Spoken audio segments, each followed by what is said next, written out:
بلکہ وہ اگلے دن ایک انگریز کی ویڈیو مجھے کسی نے بھیجی، وہ آپ دیکھیں جس بندے کے اندر ہدایت حاصل کرنے کا مادہ ہو نا، اللہ اسے ہدایت دے دیتا ہے۔ اس گورے کا انٹرویو تھا اور وہ مسلمان ہوا، اور مسلمان بھی بڑے عجیب طریقے سے ہوا ہے۔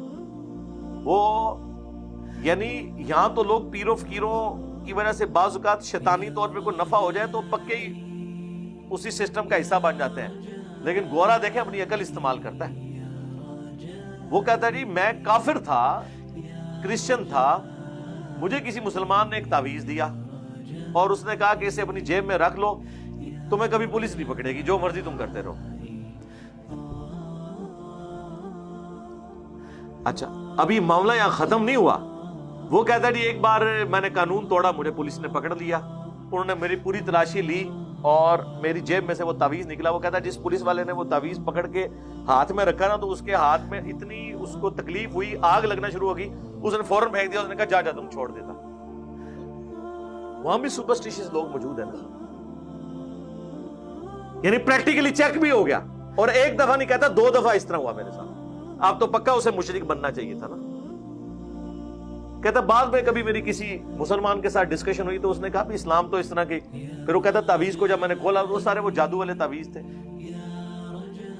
شرکی الفاظ لکھے ہوئے تھے۔ وہ کہتا میں نے پھر انہوں نے مجھے ایک کتاب پڑھنے کے لیے دی جس میں قرآن کی آیات لکھی ہوئی تھی، احادیث لکھی ہوئی تھی اس طرح کے عملیات کے بارے میں، کہ اس سے کوئی بظاہر آپ کو یا وقتی طور پہ کوئی نفع پہنچ بھی جائے تو یہ اللہ تعالیٰ کو پسندیدہ نہیں ہے چیز یہ کہ اس طریقے سے معاملات کیے جائیں۔ مثلا ایک شخص راتوں رات امیر ہو جائے ہیروئن کی اسمگلنگ کر کے، اس کے بعد وہ ایک مسجد بنا کے اس میں 5 وقت نماز پڑھے، تو مجھے بتائیں یہ کام کرنے سے اس کا وہ راتوں رات امیر ہونا حرام کما کے کیا وہ حلال ہو جائے گا؟ یا یہ چیز وہ پوری زندگی بھی نمازیں پڑھتا رہے، وہ جرم اس کا معاف نہیں ہو سکتا جب تک کہ اس کو ریورس نہ کرے۔ بظاہر تو اچھا کام کر رہا ہے لیکن غلط طریقے سے، تو اسلام اس چیز کو انڈورس نہیں کرتا۔ وہ کہتا ہے جب میں نے وہ آیات احادیث پڑھی تو پھر مجھے سمجھ آئی کہ یہ بالکل صحیح لکھا ہوا ہے۔ تو وہ بتانا چاہ رہا تھا کہ میں تو اس ایکسپیرینس سے گزرا ہوں، کسی کو اگر شیطانی عملیات سے کوئی فائدہ پہنچ بھی جائے تو وہ وقتی فائدہ ہے، وہ اللہ نے اس کی آزمائش اس میں رکھی ہوئی ہے۔ ہم کئی ایسے واقعات جانتے ہیں جو وقتی طور پہ شیطان آپ کو اس طرف ورگلا دیتا ہے، پیچھے کرنے والا اللہ ہوتا ہے، لیکن وہ جو بخاری مسلم میں حدیث ہے کہ شیاطین جو ہے فرشتوں کی گفتگو چراتے ہیں اور پھر ایک شیطان سے دوسرے شیطان کو ٹرانسفر کرتے ہیں، ان کے پیچھے شہاب ثاقب لگتے ہیں۔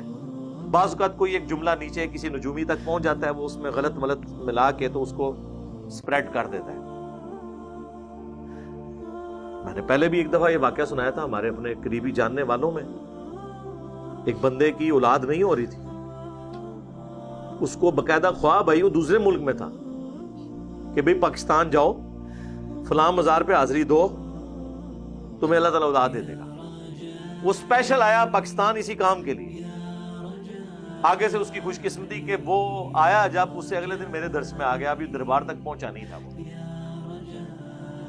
اور اس دن میں قبروں مزارات کے اوپر اللہ کے محبوب صلی اللہ علیہ وآلہ وسلم کی تعلیمات قرآن و سنت کی روشنی میں بیان کر رہا تھا۔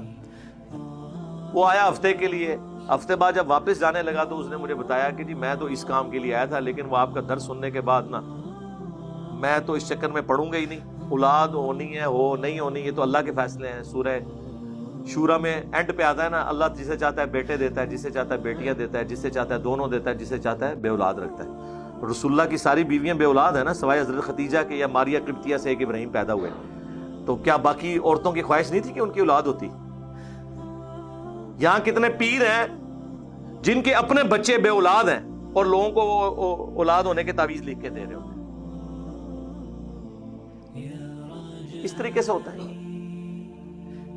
اچھا خیر وہ واپس چلا گیا، واپس گیا جا کے اس نے ٹیسٹ کرایا تو پریگنینسی پازیٹیو آ چکی ہوئی تھی، اور پریگنینسی وہ جو اس نے خواب دیکھا تھا اس سے پہلے کی ٹھہر چکی ہوئی تھی، لیکن آپ کو پتا ہے کچھ عرصے بعد پتا چلتا ہے۔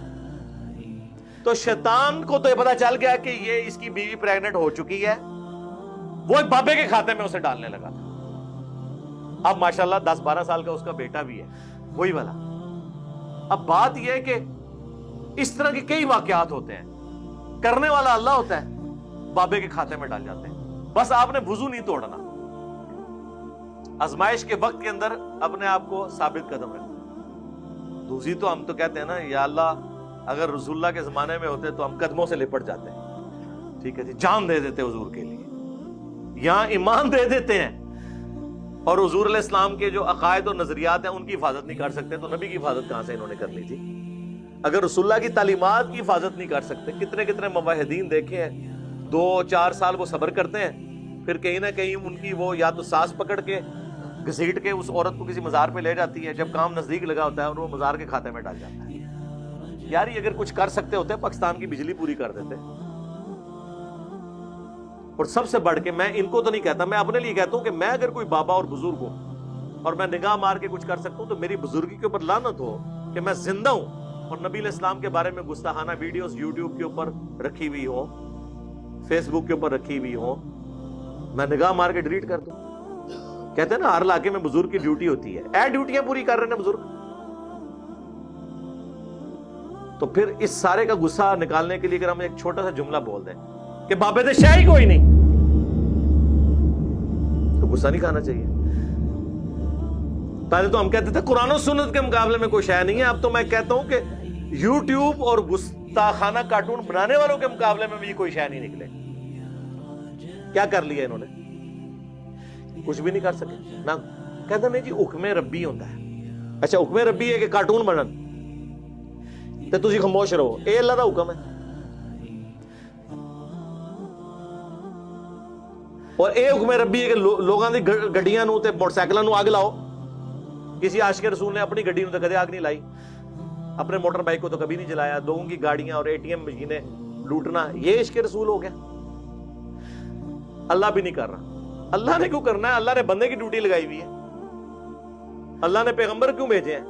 اللہ خود نہیں اپنا تعارف کروا سکتا تھا؟ اس لیے کہ اللہ چاہتا ہے کہ میرے بندے ہی تعارف کروائے میرا.